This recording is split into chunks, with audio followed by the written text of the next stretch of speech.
Masalahnya, siapa yang bagi cadangan ni? Kalau macam ni, masuk kubur dulu baru boleh keluarkan KWSP ni.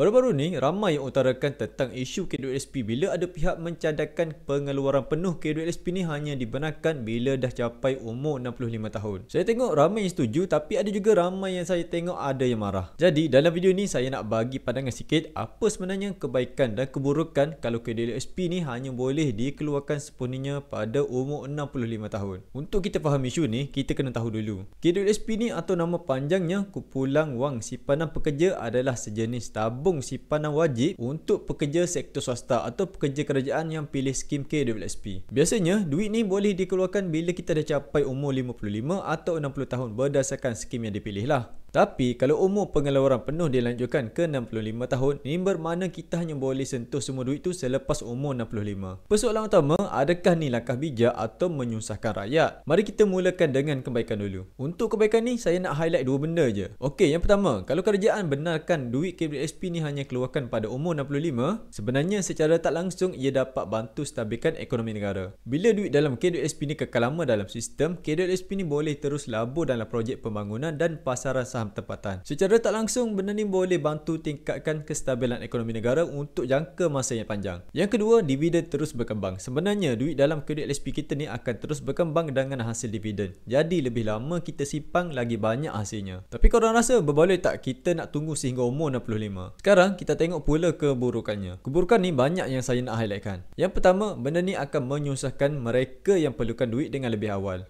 Hakikatnya, tak semua orang mampu untuk bekerja sampai 65 tahun. Mungkin ada yang sakit, hilang upaya untuk kerja atau perlukan duit untuk tanggung keluarga. Kalau pengeluaran ditangguhkan, mereka akan rasa tertekan atau rasa terbeban. Padahal duit tu duit mereka. Yang kedua, mungkin benda ni juga tak adil kepada pencarum lama. Mungkin pencarum lama ni dah ramai yang dah rancang nak bersara pada umur 55 atau 60. Tapi bila tiba-tiba peraturan ni berubah, ia boleh menjejaskan kepercayaan terhadap sistem KWSP itu sendiri. Yang ketiga, apa yang saya perhatikan sebelum ni, ramai yang tak sempat nikmati hasil sendiri. Realitinya, bukan semua orang hidup sehingga 65 tahun. Jadi, ada kemungkinan pencarum meninggal dunia sebelum sempat gunakan simpanan mereka sendiri. Yang keempat, bila benda ni dilaksanakan, ia boleh menyebabkan kurang fleksibiliti kewangan pada pencarum. Mungkin ramai je yang nak guna sebahagian duit KWSP ni untuk buka bisnes kecil, bayar hutang atau bantu anak sambung belajar. Bila hak umur dilewatkan, peluang ni akan hilang macam tu je. Dan yang kelima, apa yang saya tengok, ia boleh berikan tekanan kepada pekerja warga emas. Bila dah tak boleh keluarkan duit, ramai akan terus bekerja walaupun kesihatan dah tak mengizinkan. Benda ni secara tak langsung boleh beri tekanan mental dan fizikal kepada golongan tua. Jadi, kalau kita tengok secara keseluruhan, langkah pengeluaran KWSP ni pada umur 65 ada kebaikan dari sudut kewangan jangka panjang, tapi kurang sesuai dari segi realiti hidup rakyat yang berpendapatan sederhana. Bagi saya, solusi terbaik mungkin pengeluaran secara fleksibel patut diberikan. Maksudnya di sini, pencarum dibenarkan keluarkan sebahagian kecil pada umur 55 dan baki penuh pada umur 65. Jadi, dengan cara ni, rakyat dapat gunakan sedikit untuk keperluan hidup sekarang dan masih ada simpanan untuk masa depan. Apa pula pandangan korang tentang isu ni, terutama kepada pencarum KWSP? Adakah benda ni baik atau buruk bagi korang? Tinggalkan komen di bawah.